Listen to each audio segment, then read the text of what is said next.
sound system more or less adjusted here, let's hope. I'm Sam Wells, a senior scholar here at the Center, and pleased to be able to moderate this session. The Helsinki process and the Cold War generally are longtime interests of mine, and I had the opportunity to be involved with the Cold War project here from its conception, and I think it's gone on to do some very good things, including sponsor the work of our speaker today, and part of her research that went into this very nice book. Sarah Snyder is a lecturer in international history at University College London, and she specializes in the history of the Cold War. Her book, Human Rights Activism and Human Rights Activism and the End of the Cold War, combines a number of her interests, including United States policy on human rights and transnational networks. Ms. Snyder has been educated at Brown University, UCLA, and received her PhD at Georgetown. She has had scholarly appointments at the Wilson Center and 2 different distinguished appointments at Yale, and she was a professorial lecturer at Georgetown. She's published, in addition, a number of scholarly articles. She will present some of the highlights of her book, and then I will introduce 2 very well-qualified commentators to discuss different aspects of how this book fits into the context of the scholarship and the policy of the period. Sarah? Thank you very much. Very happy to be here today. I think the Cold War International History Project here at the Woodrow Wilson Center is a particularly appropriate venue for launch of my book. I've presented preliminary findings at conferences sponsored by the Cold War International History Project. I've used QUIP's virtual archive and their document readers, and the project itself was stimulated by a book launch here in January of 2003. I was searching for a topic at the time. I'd finished my comprehensive exams, and I was under a great deal of pressure to come up with something, and quickly. And I came to a book launch, The Rise and Fall of the Brezhnev Doctrine, and during the discussion that ensued, I believe it was the author, but it might have been someone else, said that the Helsinki Final Act was a very important moment in détente that up until this point really had been insufficiently studied. And so it was that discussion there that was the first spark for this project. So one of the most pressing questions facing international historians today is how and why the Cold War ended. Thus far, scholars have considered a range of factors in assessing the end of the Cold War. Some traditional explanations have focused on economic stagnation, the military arms race, overextension abroad, and the personal contributions of different political leaders. Historians generally have overlooked or underestimated the role of human rights advocacy and the influence of the Helsinki Final Act, which was the culmination of 3 years of negotiations at the Conference on Security and Cooperation in Europe, or CSCE, and contained principles to govern East-West interactions in Europe. A photo of Gerald Ford signing the agreement in Helsinki, Finland on August 1st, 1975. Now, in addition to reaching an agreement on the inviolability of frontiers, which was the original impetus for the Soviet desire to hold this conference, the Helsinki Final Act committed the 35 North American and European signatories to respect human rights and to facilitate human contacts across East-West borders.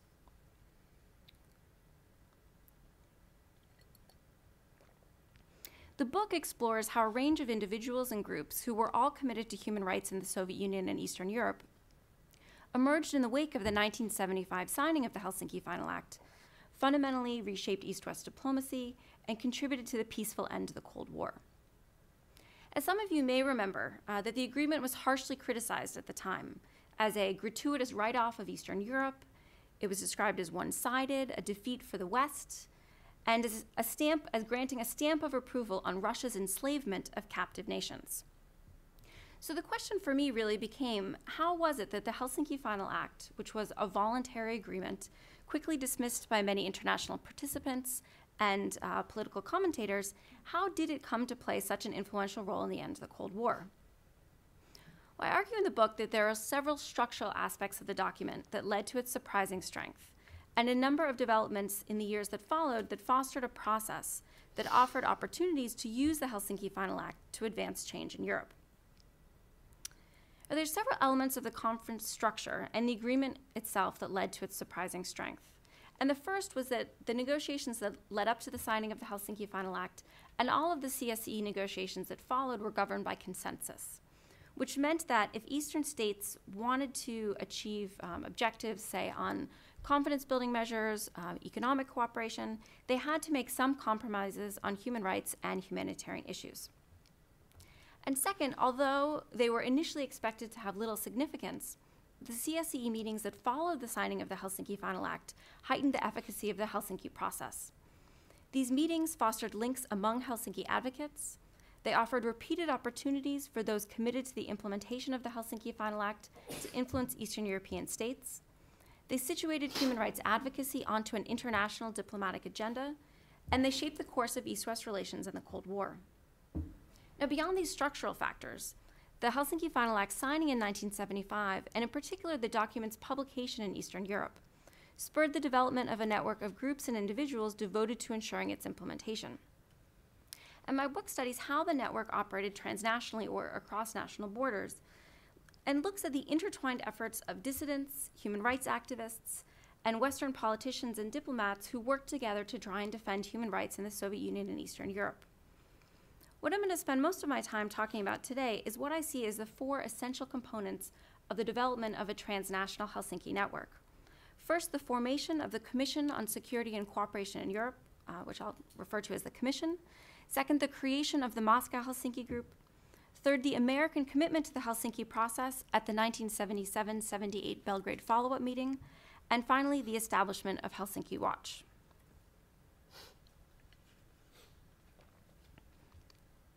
The establishment of the Commission was due to the initiative of one woman, a Republican congresswoman from New Jersey, Millicent Fenwick, who here is being handed the pen after Ford has signed the legislation establishing the Commission.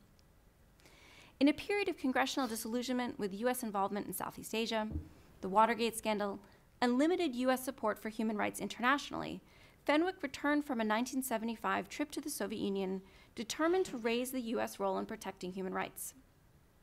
She'd been so moved by her interactions with dissidents there that she proposed this joint legislative and executive committee to assess compliance with the Helsinki Final Act and to press for greater international implementation. And the result was that the Commission committed the United States to Helsinki monitoring, which it might not have done otherwise, and facilitated the development of a network of groups and individuals devoted to its implementation. Now, at the same time that Fenwick was in Washington working to establish the Commission, there was a group of human rights activists in the Soviet Union, prompted by the publication of the Helsinki Final Act in Soviet newspapers, who decided to form their own group dedicated to compliance with the agreement. Popularly known in the West as the Moscow-Helsinki Group, it included activists with a wide range of agendas, such as religious or national rights, but a common goal of monitoring Helsinki implementation. Now, their initial strategy was to make 35 copies of each of the reports of violations of the Act that they had researched. This is one example of their reports. And to send these reports by registered mail to the 34 CSE-affiliated embassies in Moscow, and then to send one directly to the Kremlin. Now, not surprisingly, these mailings never reached their intended recipients. And so the group decided that it needed to disseminate its findings abroad. And as a result of this, the Moscow-Helsinki Group became an essential conduit of evidence of Eastern human rights abuses and inspired the formation of many other monitoring groups across the Soviet Union and in Eastern Europe. For their efforts, members of the Moscow-Helsinki Group and others suffered years of harassment, imprisonment, enforced labor camps, deportation, internal exile, refusal of the permission to emigrate, and other violations of their human rights. But the establishment of the Moscow-Helsinki Group and the Commission within a month of each other raised the international profile of the Helsinki Agreement and ensured that Helsinki issues would remain in the forefront of East-West relations. The Moscow-Helsinki Group and the Commission developed an especially productive relationship, which became the basis for a wider network of groups committed to Helsinki adherence. Now, the Helsinki Final Act included a provision to evaluate its implementation 2 years after the signing of the agreement. And this had really provided the rationale for the individual, collective, and governmental monitoring efforts that ensued. So at the 1977-78 Belgrade follow-up meeting, the Helsinki process and human rights garnered high-level attention from Western diplomats. Now, in part, this is because Jimmy Carter's focus on human rights led the United States to be a very forthright advocate of Helsinki compliance at the follow-up meeting. Without Carter's leadership, it's possible that the meeting could have offered Eastern states the opportunity to tout their efforts at reform with little dissent. But instead, the United States, led by its ambassador Arthur Goldberg, challenged international diplomatic norms there by naming names and citing individual cases in speeches in Belgrade. And I think the American emphasis on an aggressive review of implementation of the agreement offered support and purpose to the Transnational Helsinki Network and maintained the centrality of human rights advocacy to United States diplomacy toward Eastern Europe. In the aftermath of the Belgrade meeting, Goldberg and others turned their attention to trying to establish a United States-based monitoring group that would be made up of just private citizens, akin to the Moscow-Helsinki group. And this idea became Helsinki Watch, the most prominent Western NGO devoted to Helsinki monitoring. And Helsinki Watch's establishment proved critical because it was at this point that Eastern repression of Helsinki activists was escalating, and Western NGOs were increasingly needed to lead the monitoring effort. Helsinki Watch worked to maintain concerted public pressure on the United States to pay attention to Helsinki issues, and its press releases and research reports were essential to its objectives. The group was very sophisticated in its tactics, mixing well-researched reports with poignant tales that enabled individual connections. Now, this is just one example. Helsinki Watch produced a report entitled, "Where Are They Now? Monitors in the USSR 10 Years After Helsinki." Well, you have these two photos juxtaposed on the cover of this report. The first is of a smiling Yuri Orlov, who was one of the founders of the Moscow-Helsinki group in 1977 before his arrest, and then a very weary Orlov in exile 7 years later. At this point, there seemed to be an increasingly effective network of activists, both in the East and the West, Western NGOs and US policymakers who were working together. But this seemed threatened by Carter's defeat in the 1980 presidential election by Ronald Reagan, who in the 1980 and 1976 elections had been an avowed opponent of the Helsinki Final Act. But Reagan surprised nearly all observers by pursuing a CSE policy that was unexpectedly consistent with and more effective than Carter's policy had been. Now, to some degree, this was unavoidable, given the Helsinki network's rising influence. But Reagan also had personal and political motives for pressing Helsinki issues diplomatically. Despite broader Western support, disparate Helsinki monitoring groups were at times isolated from others working on similar issues. And Helsinki Watch decided that forming connections among like-minded groups across CSE states could facilitate more effective human rights monitoring. So they initiated the formation of the International Helsinki Federation for Human Rights, or the IHF, which was an international umbrella organization for Helsinki monitoring groups. And the IHF worked to strengthen and formalize diffuse Helsinki monitoring activity, thereby heightening its effectiveness. But even the most unrelenting efforts of Helsinki activists and support from Western governments would not have been successful without eventual agreement by Eastern European leaders to reform their practices. Without, in particular, Gorbachev's commitment to implementing elements of the Helsinki Final Act, the CSE could have been mired in ineffective debates on the peaceful settlement of disputes or human contacts for years. But after he became General Secretary, Mikhail Gorbachev put into motion a series of reforms, such as glasnost or openness, perestroika or restructuring, and new political thinking, for which improved relations with the West were critical. This is because essential to fulfillment of his new domestic and foreign policies was greater access to Western technology, trade, and financial support. Now, in particular, Gorbachev sought to decrease international tension to enable the reduction of Soviet defense spending. And external pressure from Western governments and Helsinki activists convinced Gorbachev that to obtain these objectives, he had to move forward on human rights. So how was it that Gorbachev was convinced to undertake human rights reform? Gorbachev later wrote that Americans had an almost missionary passion for preaching about human rights and liberties. And it is this U.S. commitment to human rights that led it to be accorded a prominent place, one of 4 points on the agenda that Secretary of State George Shultz and Reagan formulated for their discussions with the Soviets. And it's this agenda that was instrumental in convincing Soviet leaders that progress on human rights was essential to improving Soviet-American relations. Now, achieving changes in Soviet human rights practices, and we may hear more about this later, was a frustratingly slow process. But American policymakers continually pressed for change, often in close contact with human rights activists. And over time, regular Soviet-American negotiations facilitated progress. Understanding what motivated Gorbachev to undertake reforms that ultimately precipitated the demise of communism in Eastern Europe and the collapse of the Soviet Union is one of the most compelling questions in Cold War history. Concessions such as the release of political prisoners, granting exit visas to those denied the right to emigrate for many years, and allowing travel to the West were crucial to facilitating revolution in Eastern Europe.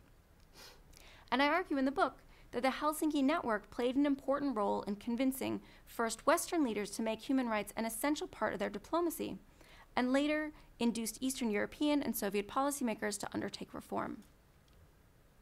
So, what evidence is there that Helsinki activism actually influenced Soviet or Eastern European leaders to comply with the terms of the Helsinki Final Act? Well, there's certainly, I hope, a great deal of evidence in the book, but I'm going to highlight for you today what I see as one very striking piece of evidence. The Vienna CSCE review meeting that was held from 1986 to 1989 offers multiple examples of the degree to which Soviet leaders recognized the necessity of changing the Soviet position in the CSCE and on the Helsinki Final Act. But what I want to highlight is one very controversial proposal that the Soviets made to host a conference on human contacts, information, culture, and education in Moscow.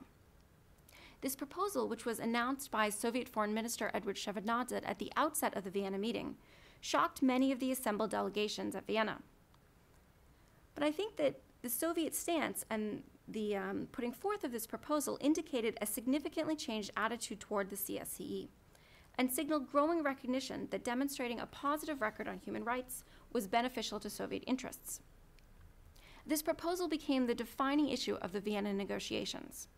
For many observers, progress on the proposed Moscow conference served as a barometer of Eastern advancement on human rights, given that the acceptance of the Moscow conference proposal necessitated changes in Soviet human rights practices. Now, some delegates would not consider the proposal, given the USSR's abysmal rate of Helsinki compliance. One Canadian delegate likened it to Hitler suggesting in 1938 that Berlin should host a conference on the welfare of the Jews.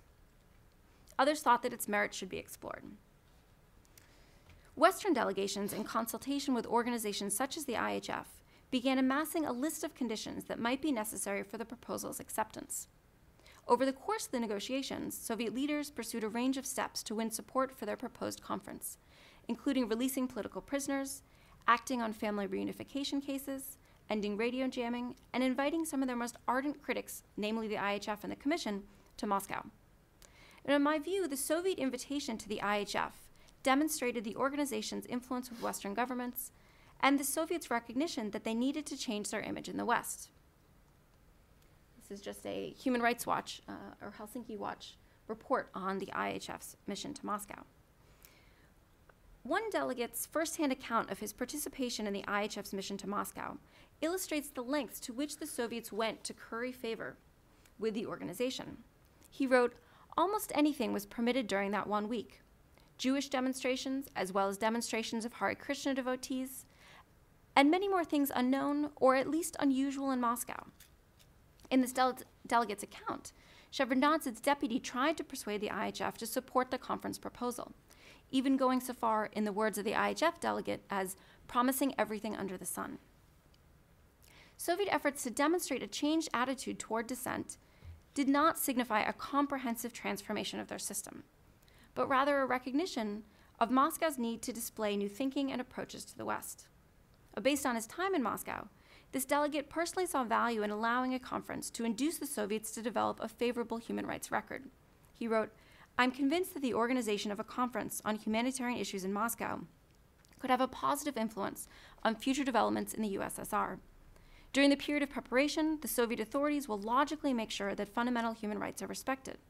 This means that the present relatively liberal attitude of the Soviet authorities will go on for several more years and will clearly progress even further during the actual conference." After returning from Moscow, the IHF shared its impressions with Vienna CSCE delegates and began a public campaign in support of a Moscow conference. Now, there's some irony that its trip to Moscow led the IHF to work toward the same goal as the Soviet Union, though clearly for different reasons. And there's also a degree of incongruity in the Soviets' courting of the IHF, which, after all, had long fought against Soviet repression of Helsinki monitors. But the reach of the IHF's influence with CSE delegates was such that winning over this transnational network was part of the Soviet CSE strategy. In the end, Western and neutral governments agreed to the Vienna concluding document and its mandate for a Moscow Human Rights Conference in recognition of recent Soviet progress and as an inducement to accelerate reform before the meeting would open in 1991. One longtime activist wrote, "Reforms we had demanded as conditions for the Moscow Human Rights Conference, the release of political prisoners, free emigration, and an end to the jamming of foreign radio stations had actually come to pass. That the Soviet Union would propose hosting a conference on human rights, meet numerous conditions to gain its acceptance, and agree to the far-reaching Vienna concluding document represented the culmination of years of governmental and non-governmental human rights advocacy on both sides of the Iron Curtain. The agenda of these transnational advocates, Eastern observance of human rights provisions, would be that Eastern observance of human rights provisions would be necessary for Eastern states to have a productive relationship with the West, had shaped the Soviet course of reform. Shevardnadze later explained the rationale for the conference proposal, and he focused on its demonstrative value, saying, "I was convinced that the conference was essential in order to show the country and the world how far we intended to go, and beyond that, to provide an impetus for democratization and the perestroika of legislation in everything relating to human affairs." I think it's important to note that over time, Gorbachev pursued reforms beyond the minimum necessary to win approval of his proposal and to facilitate improved relations with the West. And the scope of changes undertaken under his leadership reveal a greater commitment to human rights than was required by external pressure. As one Soviet official later wrote, "Some people believe that moving forward in the field of human rights was not a concession to the West, but an indispensable prerequisite for the country's development, which needed long overdue democratic reforms." Now, improvements in the Soviet Union and Eastern Europe in this period demonstrate the influence of the Helsinki process on Soviet policymaking, and were central to the successful end of the Vienna meeting and to the political, social, and economic changes that followed.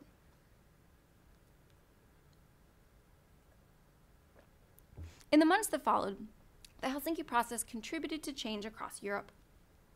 Governing in a new atmosphere without a security guarantee from the Soviet Union, Eastern European leaders were agreeing to their population's demands, many of which were tied explicitly to Helsinki principles. The events there, often driven by activists influenced by Helsinki ideals, transformed the European landscape, largely from below. So how did the Helsinki process influence the transformation of Eastern Europe? First, Gorbachev's reforms indirectly spilled over into Eastern Europe. Second, his restraint removed the threat of Soviet intervention and deprived other communist leaders of their authority, undermining the state's stability. Third, the Helsinki process and the growing salience of respect for human rights had raised the international stakes for domestic repression, such that Eastern European states did not use violence to suppress the revolutions. And finally, the Helsinki process enabled the revolutions in Eastern Europe through the development of a second society that was often inspired by the Helsinki Final Act, formally linked with Helsinki monitoring groups, and laid a foundation for political change. This second society was comprised of people committed to a wide range of political and social causes, in which their participation uniquely prepared them to effect change in their states and to partake in post-communist governance in meaningful ways. So my research demonstrates that the Helsinki Final Act and the process that followed played an important role in the end of the Cold War by unifying Soviet domestic opposition, offering incentives for change in Eastern Europe, creating a means for human rights activists to advance their agenda on an international stage, and facilitating the transition to a new Europe. The title of my final chapter, "Perhaps Without You, Our Revolution Would Not Be," is drawn from a speech given by Václav Havel, shown here at Helsinki Watch's office in New York in February 1990, when he traveled to the United States, not as a early leader of Charter 77 or a former political prisoner in Czechoslovakia, but as the president of Czechoslovakia, I really think that his statement is a testament to the strength and the significance of the transnational connections that made up the Helsinki network. Before I conclude, I just want to say that I want to emphasize that I don't see the end of the Cold War as a foregone conclusion when the Helsinki Final Act was signed. I think some recent attempts to draw a straight line from 1975 to 1989 neglect the significance of human agency, to the influence of the CSCE and the movement inspired. The power of ideas as set out in the Helsinki Final Act were important to the spread of reform in Eastern Europe. But for me, it's really the individuals who made up the transnational Helsinki network that were the critical, unanticipated actors in this transformation. So to conclude, I just want to briefly address a little bit the debate about when the Cold War ended. Because I think by examining the end of the Cold War through the lens of the CSCE, there's the possibility that perhaps what has up until now at least been a less traditional endpoint to this half-century of superpower rivalry might be an appropriate moment for us to examine. And that's January 19th, 1989, which was the final day of the CSCE review meeting in Vienna. And in my view, this date represents a substantive end to the divide that had previously characterized Europe and East-West relations. Now, the significance of the close of the Vienna meeting lay first in its concluding document, which had been under negotiation since November of 1986. The agreement contained provisions supporting religious freedom, protecting civil liberties, and easing international travel, as well as, most importantly, a mandate to meet in Moscow in 1991 to discuss what was termed the human dimension, namely human rights in human contexts. Second, and I think more importantly, unlike previous meetings that were characterized by disingenuous claims by Eastern European governments, the Vienna meeting was notable for the concrete progress they made on human rights during the course of the negotiations. Under internal and external pressure, communist leaders eased restrictions on emigration, freed political prisoners, and allowed greater access to independent information. And such changes signaled a dramatically different approach to East-West relations, as well as between state and society in Eastern Europe, which suggested that the Cold War had ended, or that, at the very least, its framework had been meaningfully altered. I just want to end, because I think we may have an audience going beyond just the historical field, about the ways in which this book does resonate for people working on other questions and other topics.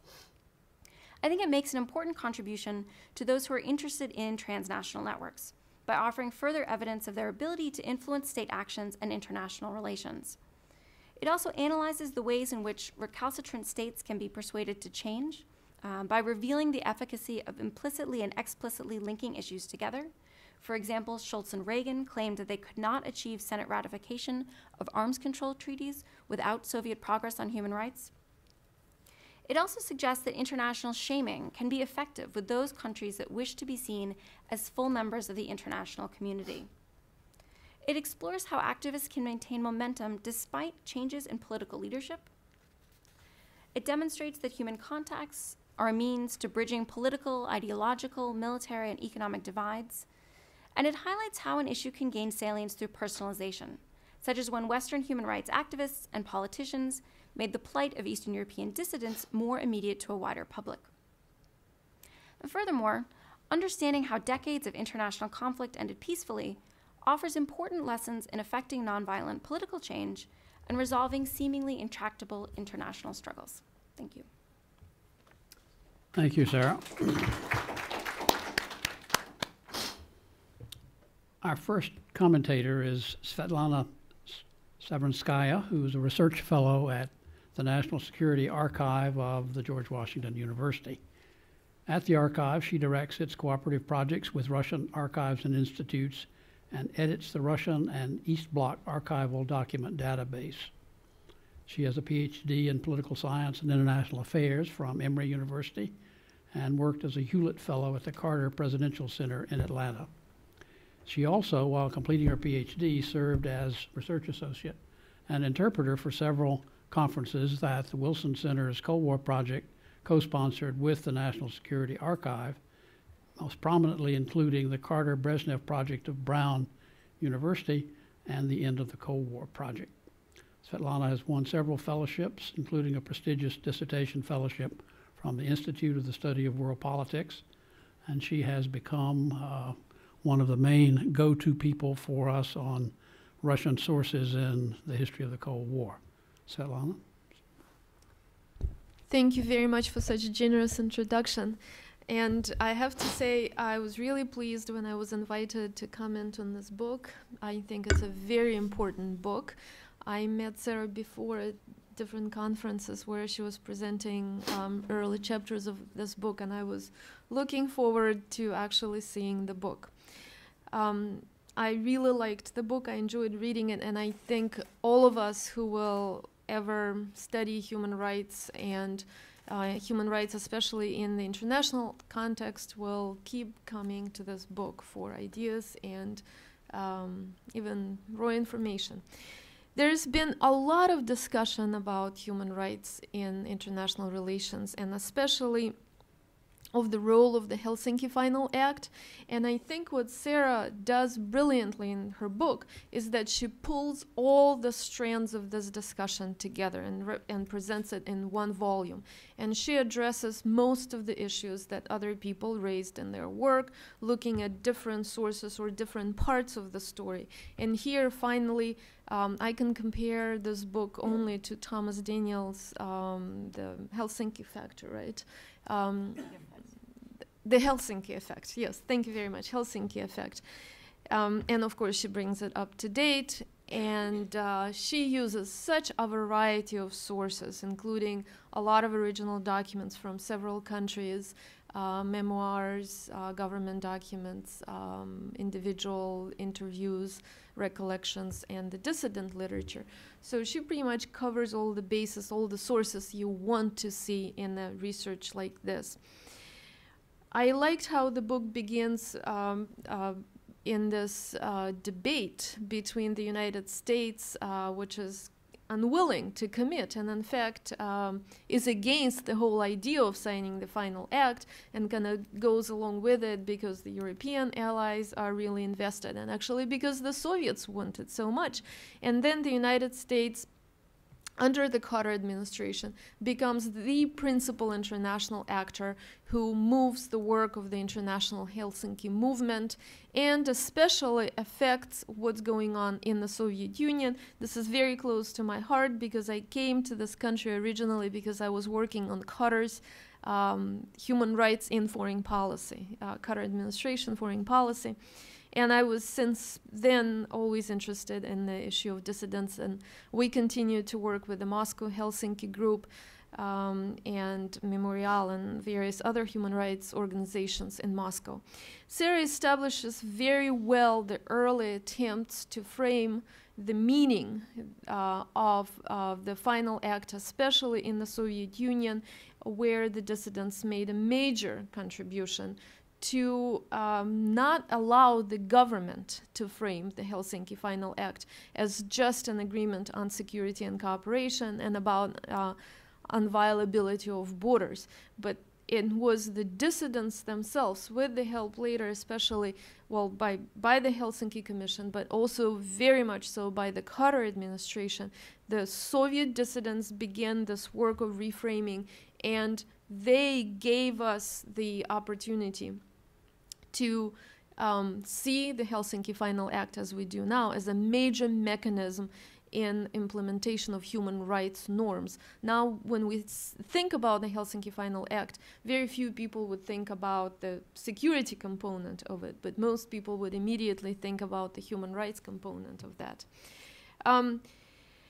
Then, going to the later period, Sarah addresses a very important question, which is also the question which is in the title of this book, The Human Rights Activism, and the End of the Cold War. And here I would like to probe you a little more. This is something that I myself struggled with in my work on the dissidents. I think we are more or less in a consensus about the early stage of the dissident movement, how the interaction worked between especially the United States, but also European human rights organizations and the Soviet and East European dissidents, often they were their lifeline, and the Moscow-Helsinki group might not have survived if not the very active involvement of Western human rights organizations and the government, especially of Jimmy Carter, as I said before. However, as we get into the end of the Cold War period, I myself looked very much for the connection, causal connection, not just a correlational connection between the human rights activism and the domestic change in the Soviet Union, and especially so the global change, the change in the international system, which we call the end of the Cold War. And I think this is where I would like Sarah and other people who are interested in this issue to probe deeper and give a more nuanced analysis of what is happening. Because by the time when Gorbachev comes to power, with all the importance and long history of human rights movements in the Soviet Union, you date them to 1965, which most people agree, with Sakharov's early activities. By the early 1980s, human rights movements in the Soviet Union are almost silent. The Helsinki group, the Moscow-Helsinki group disbands, and most members are either in emigration or in the camps. And this period between 82 and 85 in terms of human rights activity in the Soviet Union is close to zero. So how do the dissidents influence the reform, the domestic reform, and the end of the Cold War if actually in the Soviet Union the dissident activity is silent? Now, it's very different in Eastern Europe, and of course we know that Reagan comes to power and becomes a really strong advocate of human rights. I think maybe what the real difficult question to focus on is to focus more on Gorbachev and his advisors and his inner circle commitment to human rights and how they interacted on the one hand with the domestic dissidents and East European dissidents, and on the other hand how they interacted with foreign actors. On the foreign actors, I would differentiate between the governmental foreign actors and non-governmental foreign actors. I would argue that, and this is based on my extensive work with the Politburo materials and my work at the Gorbachev Foundation, they did not really see dissidents as important actors. And there is a very, very little interaction between the Gorbachev leadership and the dissidents until very late in the history of the end of the Cold War, maybe 89. And there was also a mutual mistrust on the part of the dissidents, and even Lyudmila Alexeyeva did not trust the Gorbachev leadership for a very, very long time. The other issue is what did the Soviets wanted to do in their country? How did they want to change it? The proposal to hold a humanitarian conference in Moscow is a very major proposal to which they came on their own. And yes, Shevardnadze says, which you quote, the goal was to demonstrate how far we're willing to go. They wanted to demonstrate how far they were willing to go domestically because the West did not trust that the Soviets were actually willing to transform their country, that they were serious about it. Because the West saw a lot of those reforms up until through 1989, as we know, as propaganda. But they weren't. We know now, internal discussions that are open, they were very serious about the transformation, and human rights were a major component of their reform program, not because the West was putting pressure on them, but for many different reasons. But one important reason is because Gorbachev had this vision of the common European home where the Soviet Union, the new reformed Soviet Union, would become a member in the civilized democratic family of nations. He wanted his country to become democratic and civilized. That's one. Another major issue, of course, is the influence of the Reagan administration, and that went through mainly the disarmament. And what's interesting, when I was looking for these links, where do they say, okay, these are the demands that the Americans make, the Europeans make, what should we do in response? The only actual direct linkage that I was able to find is in preparation for Reykjavik, when they discuss, you know, if Reykjavik actually works out, how can we prepare in such a way that we put Americans in a situation where they would have to agree with our proposals, and the ultimate goal was total nuclear disarmament. It is interesting that the decision to release Orlov and Sharansky is made in this discussion in preparation for Reykjavik. This motivation has nothing to do with International Helsinki Federation, has nothing to do with even human rights as such. It is a strict bargain for arms control. So again, motivation is slightly different. And the third one is the importance of international non-governmental organizations. I clearly see this importance coming later in the Gorbachev time, but early on, I don't think that the Soviets had the mindset where they treated international non-government organizations as significant actors. It took them time to actually figure out that they are actors and they have to talk to them. And when they did, I think they did a very good job on inviting them and treating them fairly and giving them access. And here, one of the things that I found interesting in this book, you note the difference in the accounts between Jerry Leiber's visit to Moscow and the same visit to Moscow by František Januch. When I read their accounts, it seemed like they attended completely different events, because Jerry Leiber is very dismissive. It's all propaganda, never was serious, this whole setup. And Januch was able to actually, on that trip, he was allowed to see Sakharov, which is, you know, this is very significant. And he talked with all these dissidents, and he saw how much changed. Maybe also he could feel it better because of his Czech background. And maybe he was more effective because he was able to connect better. So this information that you pull to support your argument for the end of the Cold War, I think it's amazing information, but I think we need to dig a little deeper and truly try to establish, you know, what came from what and why did these people make their decisions. Gorbachev talks to Yakovlev in 1983 in Canada about human rights situation in the Soviet Union, and they agree that everything has to be changed. But on the other hand, in Moscow, he was not talking like this, even in 1985, 1986, because there are very significant barriers, bureaucratic barriers, old thinking. He was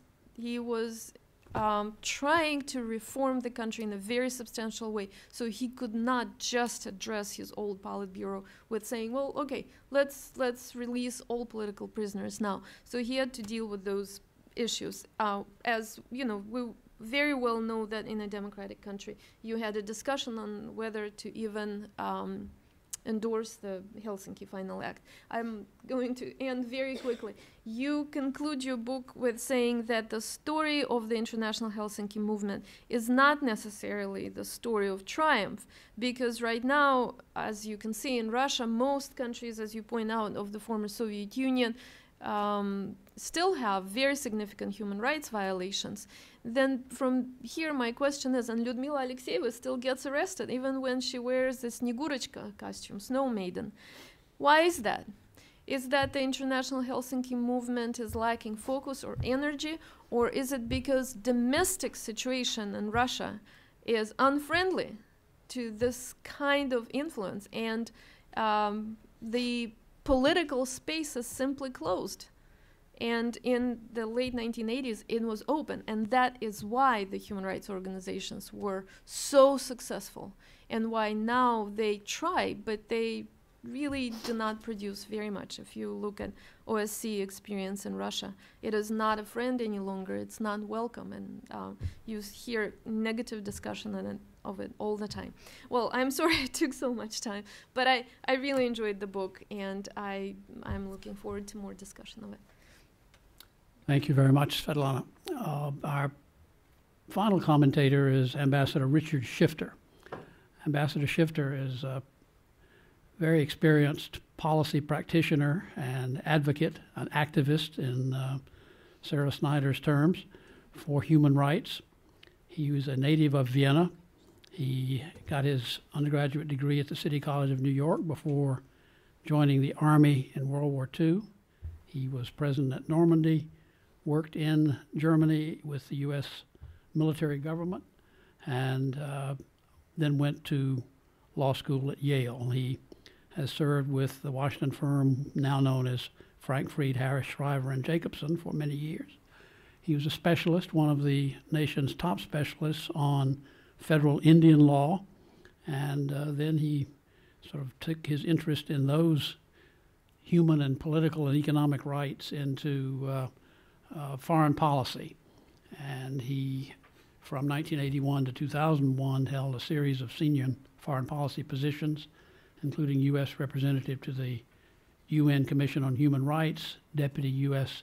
representative to the UN Security Council, Assistant Secretary of State for Human Rights in the Reagan and George H.W. Bush administrations, and then as Special Assistant to the President on the National Security Council and Special Advisor to the Secretary of State during the Clinton administration.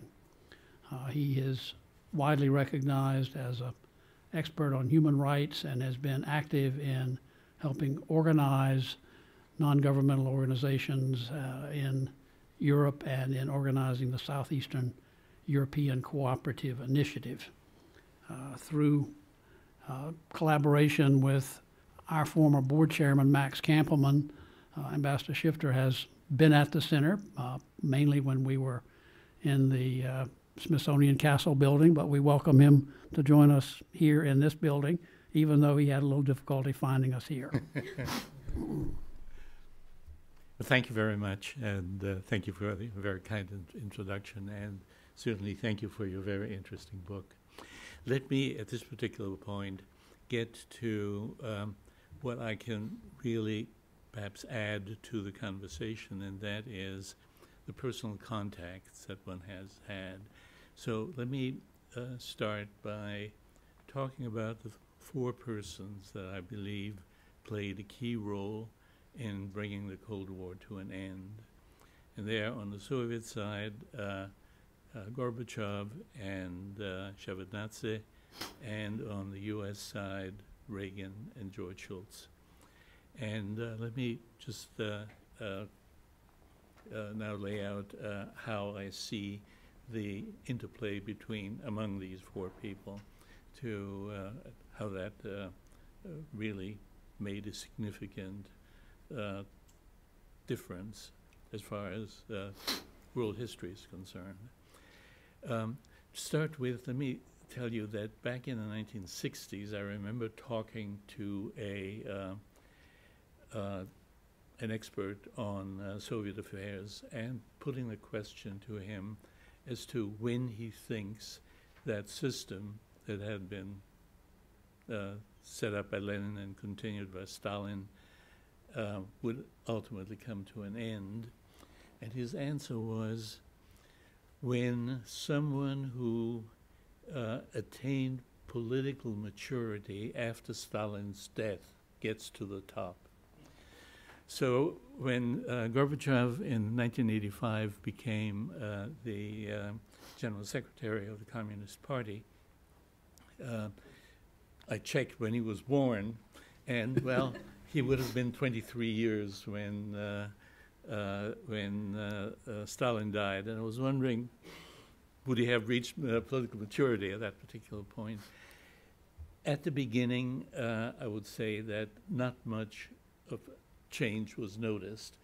I did hear afterwards, in talking to people in Moscow, that the first people who saw a change were the people in the art world. That before that you had socialist realism as a standard rule, and as far as artists were concerned, the rules were changed with regard to socialist realism very early on in the Gorbachev era. As I say, hardly any one of us would have noticed.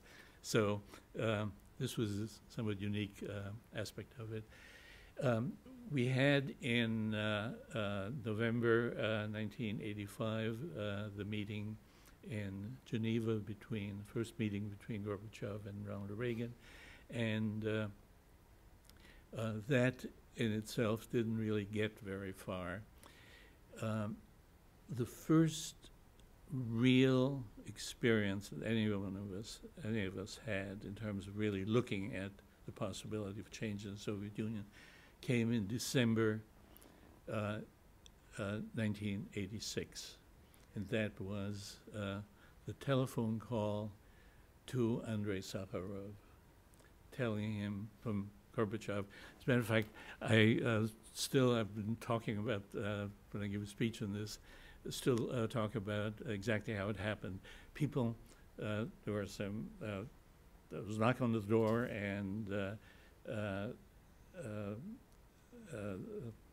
Sakharov opened the door, and there were two workmen standing out there and saying, "We are here to install a telephone." Sakharov had not been allowed to have his telephone, so it was installed. And shortly after that, it rang. Sakharov picked it up, and there, at the other end, was the Secretary General, the General Secretary of the Communist Party of the Soviet Union, telling him that he can come back to Moscow. So that was really a very interesting aspect of it. And then in 1987, we really began to see significant movement. And the one thing that I've been saying is that between 1987 and 1991, I visited the Soviet Union every few months, and from visit to visit, I could sort of see the totalitarian fog lift.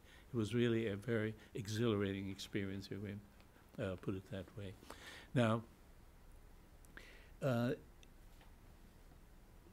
later on, when I read the Gorbachev memoir, I was struck by one very interesting story in it.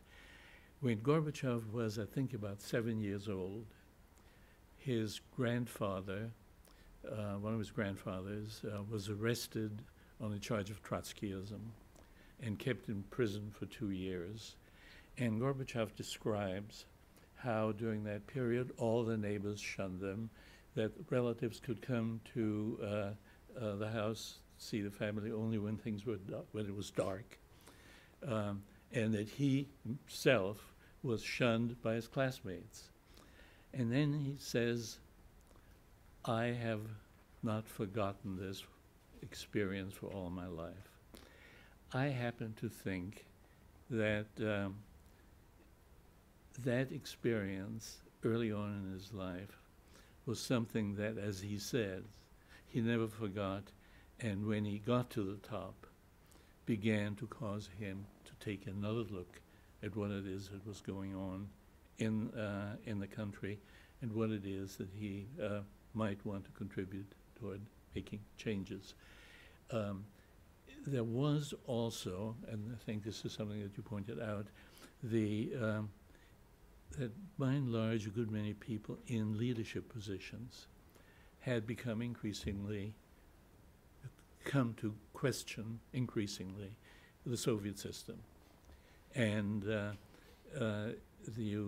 remember in 1990 speaking at one of these training schools for Communist Party apparatchiks and giving them a talk about democracy. And after the session was over, the deputy dean of that school came up to me and said, "You know, in this place, we lost our faith about 20 years ago." I thought that was a very, very interesting observation. So then my co-author, Anatoly Adormishin, told me, the way he put it to me was that we were all scared. I would talk about my concerns only to my wife, and she would only talk to me about it. We didn't trust anybody else. And then the way he put it was, there was this lid that was resting on all of us. And then Gorbachev came along and lifted the lid. And as we came out of our holes, we started talking to our colleagues And it turned out that our colleagues felt the way we did. So that was another very interesting observation. And I remember at one particular point when it was a matter of dealing with the problem of ending abuse of psychiatry, going to Communist Party headquarters. And mind you, Foreign Ministry had suggested I go to Communist Party headquarters and get the Communist Party headquarters to tell the Ministry of Health to cooperate with us in ending abuse of psychiatry. And there was Communist Party headquarters, and they all agreed, and then gave instructions to the Ministry of Health. I was wondering why the Minister of Health was still in power. He was from the old era, and it was explained to me that he was the cardiologist for good many members of the Politburo, so they didn't want to fire him. So, at any rate, that is as far as Reagan. I mean, as far as Gorbachev is concerned, who I believe is, as far as I'm concerned, one of the heroes of the 20th century, in terms of really having brought this entire Leninist-Stalinist system to an end. Shevardnadze was his assistant in that respect, and also I really believe from early on was very much a person of the same view. As a matter of fact, if I may say so, Shevardnadze gave me a copy of his memoir and inscribed it to me as somebody with whom he worked to help people in need. I thought it was a rather touching way of putting it. At any rate, let me now say something about the U.S. end. What is sometimes overlooked is that what Ronald Reagan brought to the presidency was an experience with communists that went back to his days in Hollywood. Ronald Reagan became, while he was an actor, became head of the Screen Actors Guild. And the Screen Actors Guild, like so many other unions, found themselves to be the locale for a dispute, very sharp dispute, between anti-communist liberals and communists. And as a matter of fact, if you really trace it back, it is a rather interesting thing to keep in mind. That division in the U.S. labor movement goes back to the time in the 1920s when you had people rising in leadership who had come from Russia and were Mensheviks. And you had the split in the U.S. labor movement, in the building in the needle trades to start with, between people who had come from Russia, between the Bolsheviks and the Mensheviks. And the Mensheviks were gone.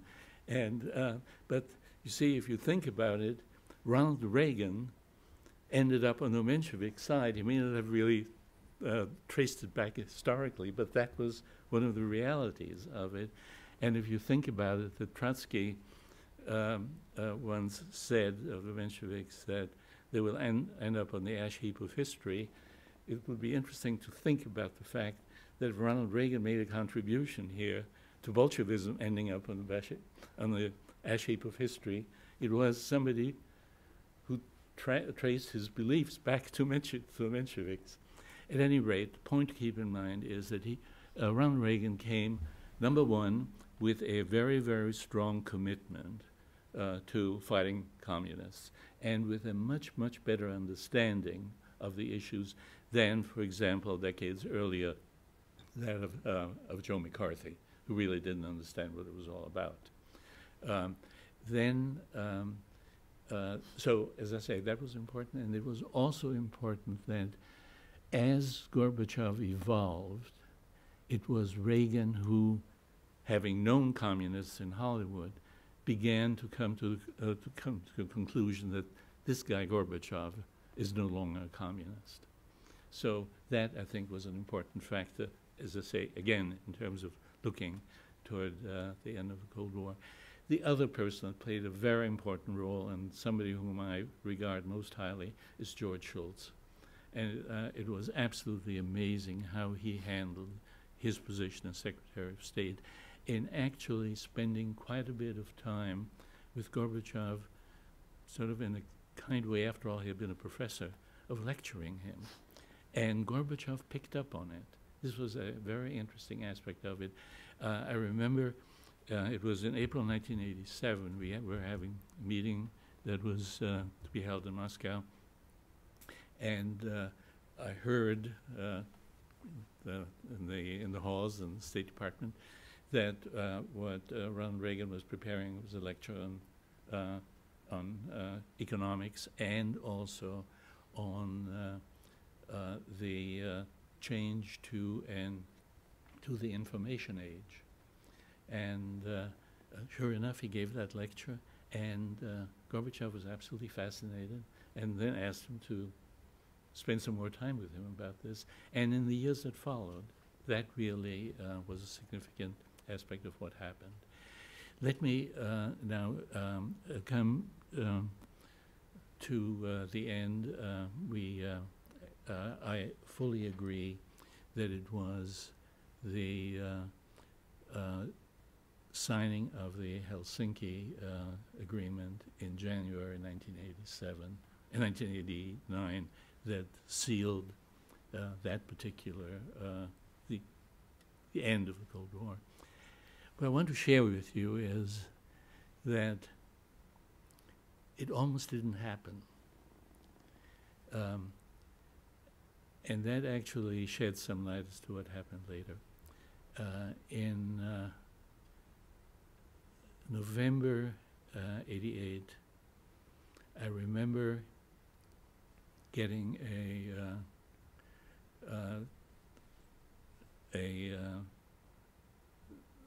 draft cable on my desk instructing our embassy in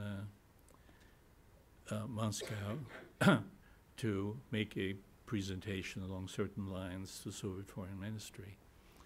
And I looked at it and came to the conclusion that this did not reflect George Shultz's point of view, and that I thought it would be a way of signaling the Soviets that we were not going to sign on to this final document. So I immediately called the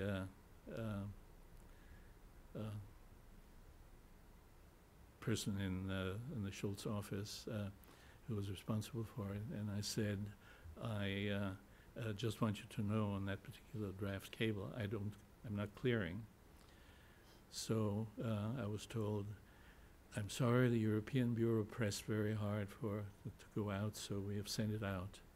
So I said, it doesn't reflect the Secretary's point of view. You better set up an appointment for me with him right away. So I had my appointment with George Shultz. I showed him the text, underlined all the phrases that I thought were questionable, and it was rather interesting. After I had made my presentation, Secretary Shultz sat there just very, very silent. And I'd been told that when he's very angry, he's very silent. So finally I said, this was on a Thursday, I said, I'm due to be in Moscow next Monday. If you would like to give me instructions to change this this message, please, I'm available to do it, take this message directly to Moscow. So he called somebody in to take notes, and we spent quite a bit of time talking about what would be the content of that document, what we need to demand. And but with the understanding that we will go forward. So as I say, we spent some time on that, and I still remember when Secretary Shultz escorted me to to the door, he said, you know, you can tell them we have problems with our bureaucracy too. So at any rate, I subsequently I was wondering where this had come from. On the basis of what I subsequently found out, I gathered that people from the new administration who were beginning to look at things did not want this agreement to go forward. So that was at risk at that particular point. At any rate, I went to Moscow, had my session. It was rather interesting. I immediately sent word ahead. You know, it's one of those things, being a political appointee, it was sort of easy to handle that. I didn't worry about the rules. When I had my instructions from the secretary, I called the deputy chief at the Soviet embassy and said, Sergei, I'm going to be in Moscow on Monday. I have instructions from the secretary as to the message I'm supposed to carry to your ministry. Just tell them I'm coming and to ignore anything that may have seen in the meantime. So I came to Moscow, and I was immediately greeted by my friend Anatoly at the mission. He said, we got your message. We have a meeting for you with the number 2 in the foreign ministry, and we'll hear from you as to what you lay out as your concerns. So that late afternoon, I spent quite a bit of time going through all the various points had to be discussed. And one of the things I still remember was allowing 120 refuseniks to leave the Soviet Union for the end of the year. And next day, and he was then going off to talk to Shevardnadze. Next day, I was someplace else and received word that the foreign ministry wants me right away, and came over and was told, okay, give us the 120 names. And then we had also asked for language statements by the Soviet Union to support the Helsinki Final Act. And I was told, we're going to do it, but the person who was talking to me said to me, I can't tell you how and when. And sure enough, the following month, when I sat in the General Assembly of the United Nations, there was Gorbachev speaking, and there were the words that we had asked for, right there in the speech. Okay, let me stop at this point. Thank you very much, Ambassador Schifter. We have almost 20 minutes or so for discussion, and be happy to entertain questions or comments. Who would like to start us off? Don Wolfensberger. I'm Don Wolfensberger with the Congress Project here, and this is for any of the panelists.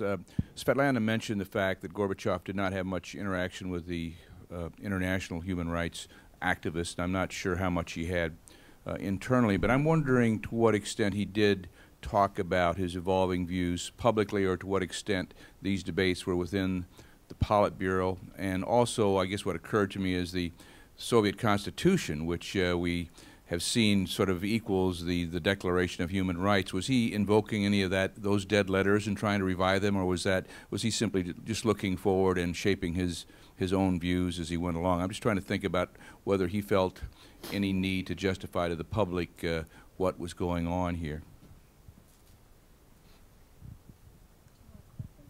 No, go ahead. Let's take it.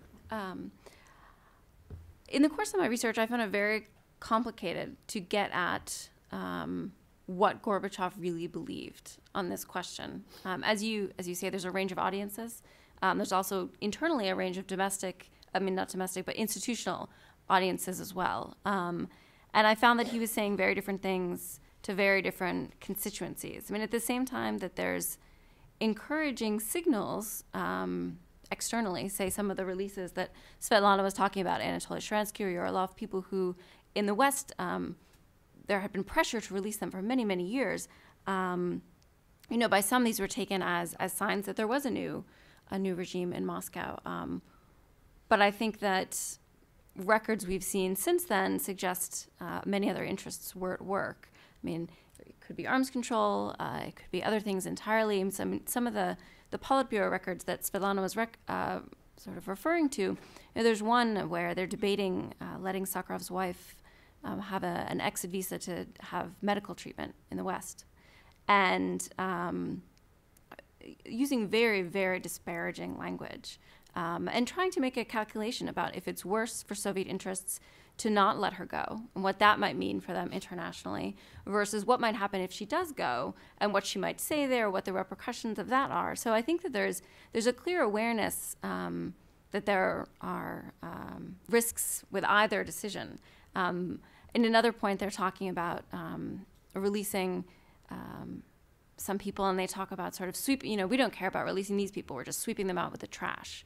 So I did find it very difficult to put all of these pieces together and have a true sense of what he really believed, I think, because he's talking to so many different audiences. I don't know if either of you want to. Let me tell you that I really believe that what happened was that in these years, as the dissident movement grew, the word got out, and there were just a lot of people in government that were reached basically by the message of fellow intellectuals, and I think that played a very important role, and it undoubtedly reached Gorbachev, and as I've indicated, I really believe that to start with, it was a matter of his personal attitude being quite different from that of his two predecessors, Andropov and Chernenko. So you had a foundation for it, but I'm sure that the messages also reached there. Let me add with regard to the issue of arms control. That was something, the way, again, if I may say so, George Shultz handled that extremely well. The basic idea was we were not going to trade, let's say, the release of 20 prisoners for, let's say, some additional rockets or missiles that they may have. But what was the way George Shultz handled it was to say, look, what is important for us if we are going to have a trade agreement, I mean an agreement on arms control, what is important is that we are able to persuade our Congress that the Soviet Union can be trusted. And the way we can be sure that it can be trusted is if you change your human rights record. And as a matter of fact, in that connection, Shevardnadze, with whom I had a conversation about this, once said the following to me in terms of the arguments that they then made to their military wing, was the following. He said, said to me, you people were going up from spending 5% of your GDP on defense to 7%. We were at 20%. We couldn't go any further. And so what we were able to do, he said, was tell our hardliners that this was essentially necessary for the sake of the Soviet Union being able to defend itself. I have a comment on this. Two things to note. First, Gorbachev really evolved. He is not the same Gorbachev in 1985 when he just comes to power, and Gorbachev of 1989 who delivers his Strasbourg address is a social democrat in our traditional understanding. And the second moment that I would like to note is that he did really speak very differently to different audiences. In the setting where he knew that people shared his views, say with his advisors, a lot of these conversations were recorded, so they're available and in their memoirs and in his memoirs and in interviews. He spoke very openly and very freely, including about human rights issues. One moment that he noted a couple of times I came across was that it was very difficult for him to make concessions on human rights in such a way that it would look as if he made them under American pressure. For example, he would discuss with his advisors whether to release certain political prisoners. And he would actually have the list from the Reagan administration that Schultz handed to him. And he would say, well, basically we can make a decision on all these names, but let's make it very gradually and in an unexpected order, so it would not seem like we're just doing it because the Americans put pressure on us. So the American pressure sometimes was detrimental.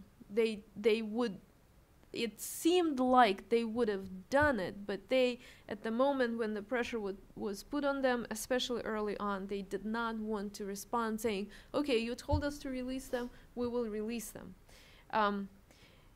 He spoke very openly to Reagan, and then later, but not immediately, to Bush, to Margaret Thatcher.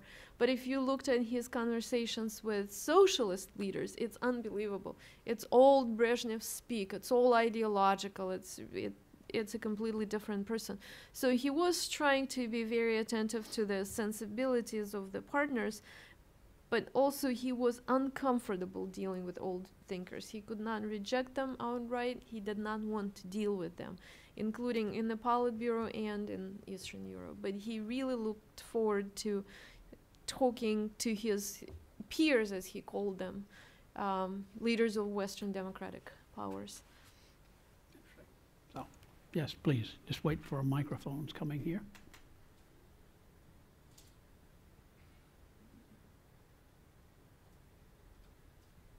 Could you please introduce yourself? Thank you. My name is Cemil Hasanlı. I am from Baku, Azerbaijan, and now Woodrow Wilson Center Scholars. At first, I congratulate you. That's very important research, and I have couple questions. I think after 20th Congress Communist Party, Soviet Union was more free, more liberal countries than after Helsinki Final Act. What about your opinion? And the second, which of role were played dissident movement in process collapse of Soviet Union? Thank you.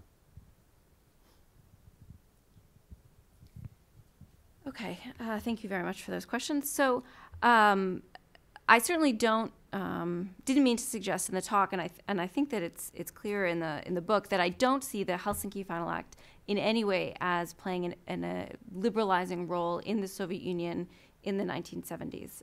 If anything, I think that the government, in response to the establishment of the Moscow-Helsinki Group and other groups like that, mobilized to try and to stamp them out. I mean, their formal name was intended to suggest that they were cooperating with the government together to ensure compliance with the agreement, and the government, obviously wanted no such cooperation or help at all. So I don't think that this is a liberal moment at all in the Soviet Union, and I don't think that the Helsinki Final Act, that the agreements that they perceived that they were making that in that text, what stood out to them was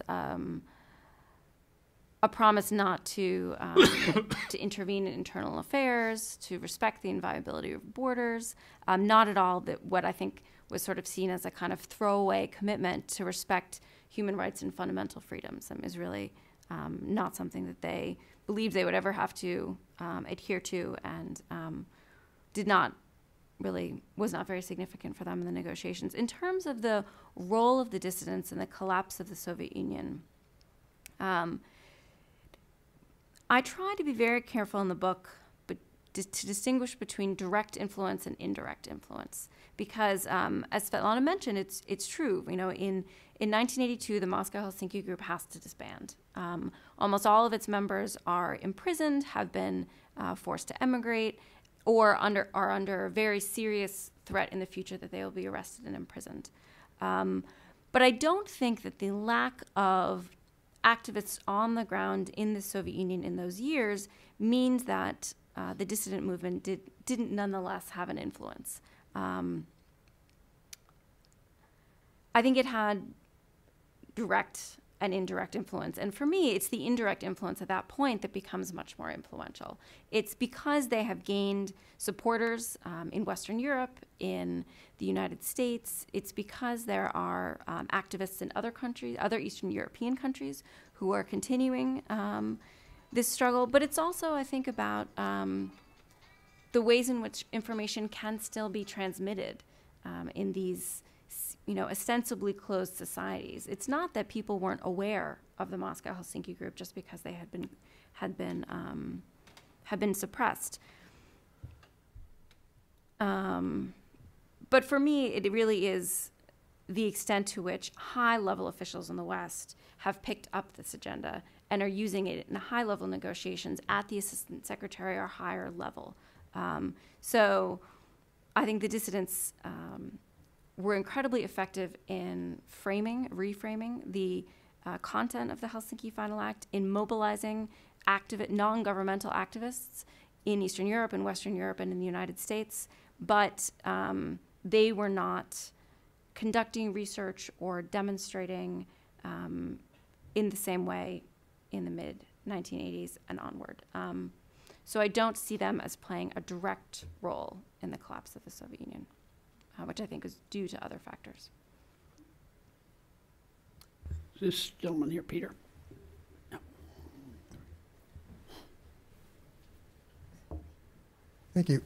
I'm Dave Rabinowitz, and I was wondering, today we're seeing a human rights campaign in the Arab Spring, which is basically facilitated or even enabled by internet and cell phone technology.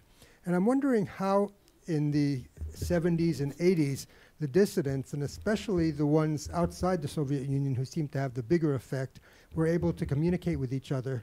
And a second separate question, do you think something similar to Arab Spring is possible under Putin in Russia today?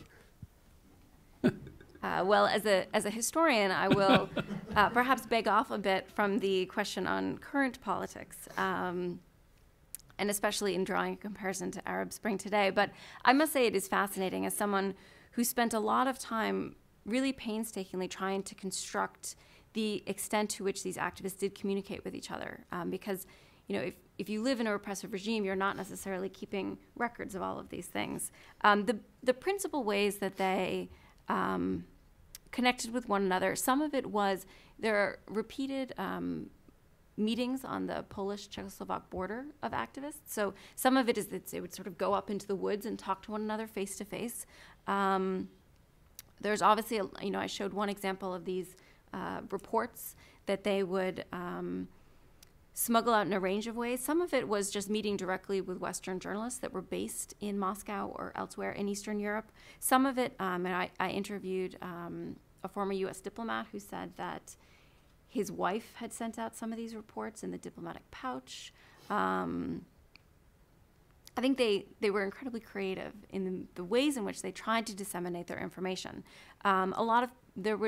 When Helsinki Watch first began and really wasn't on the Soviet Union's radar, activists went to Moscow under cover of sort of participating in a book exhibit there. So they were granted visas, they had an official reason to be there, and then in the evenings would meet with dissidents in Moscow, make tiny, tiny little handwritten notes that they would stuff up into their gloves or to other places to carry out. So it's a whole range. The other element that was very important beyond personal communication and smuggled documents were phone calls. And these phone calls didn't necessarily last for very long. I mean, they very often were cut off quite quickly, but they were certainly a way of offering support to activists, even if they weren't, and they were also a very important way of gaining publicity. Helsinki Watch held a sort of public phone call where they invited journalists to come in New York and watch as they called the Moscow-Helsinki group. And then the phone call was cut off quite quickly, but the act of cutting off the phone call then only sort of gives greater attention to the plight of these Helsinki monitors. So those are the three principal ways. Personal visits, although once you were on the radar, then visas could be denied. Phone calls, written communication, and then visits of people within Eastern Europe who had some freedom to travel. We've also had a lot of research being presented here at the center recently of the effect of the radios, Radio Free Europe, Radio Liberty, in getting messages, some direct, some somewhat coded, through to dissidents. For a final question here, Trudy Peterson.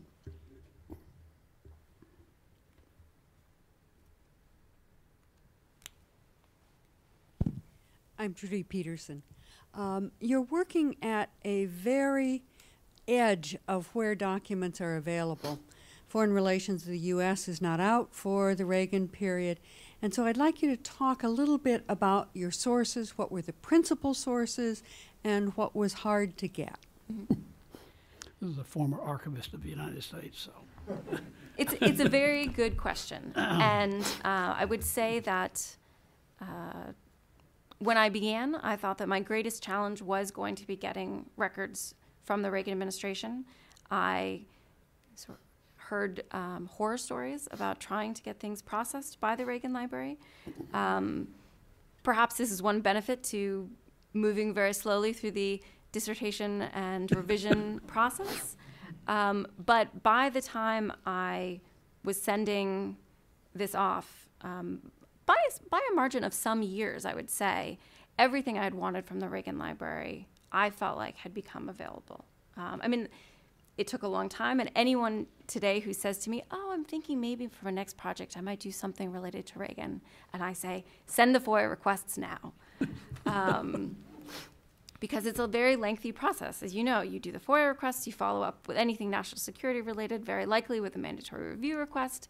But I found the Reagan Library, and I did quite a lot of Freedom of Information Act requests with the State Department as well, to be incredibly responsive.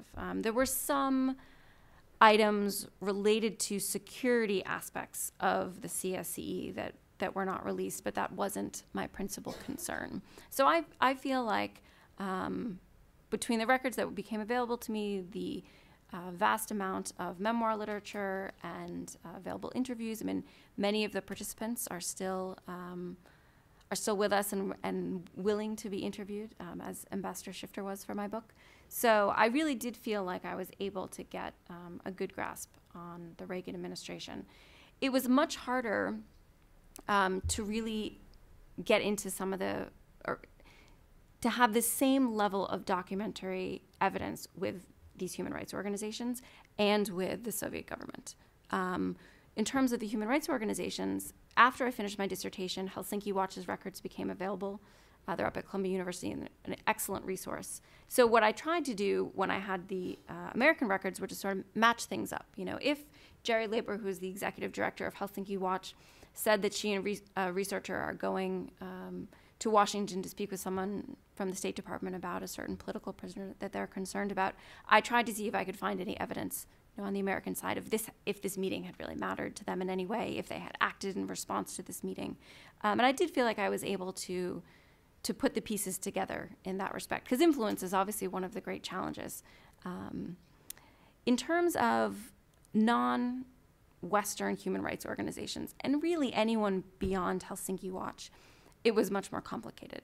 Part of it is that, as I mentioned, you know, if you're a member of Moscow Helsinki group, you have no incentive to retain any type of document. If you have a copy of it, you want to get it out. You want to spread the word. You want it to be reported by Radio Free Europe, Radio Liberty back into the region. And So what I did there was Radio Free Europe, Radio Liberty has a Samizdat archive where they kept every single piece that came to them. And I found that to be the best resource in terms of trying to piece together what different groups or individuals were able to get out about reports of human rights violations. The Moscow-Helsinki group has retrospectively sort of reinstated their archive, but I think it's in some ways also based on this Samizdat archive that I was using. In terms of access to Soviet records, I would say the collection at the National Security Archive was the best resource for me. But in terms of what's available, it seemed to me to be quite not comprehensive, I guess is the way I would say it, which is just, I think it's not possible. It's not in a lot of people's interests. I think if, the national, if processing and declassification was governed by, say, the interests of each individual administration as opposed to a sort of policy of the way the National Archives does it, it would be quite different as well. So I did find it a challenge. The other thing that I tried to do was to rely upon the research of other people who I felt like were more specialized, particularly in individual countries' responses to the CSE or to human rights activists. There are a number of scholars that we see at sort of conference after conference. There's someone from Poland who does excellent work using Polish documents. I don't have Polish language abilities, so I think doing international history today, one of the great benefits is that we do work with one another to try and take advantage of different people's linguistic and research capabilities. So it was a challenge. I hope I did the best that I could. Well, one of the challenges certainly facing archivists here, and I'm sure through much of Eastern Europe and Russia, is the shortage of funds. They can't hire the people. I mean, the staff for declassification at the archives has been cut way back from 15 years ago. And our colleagues who work on these things know that in very painful ways.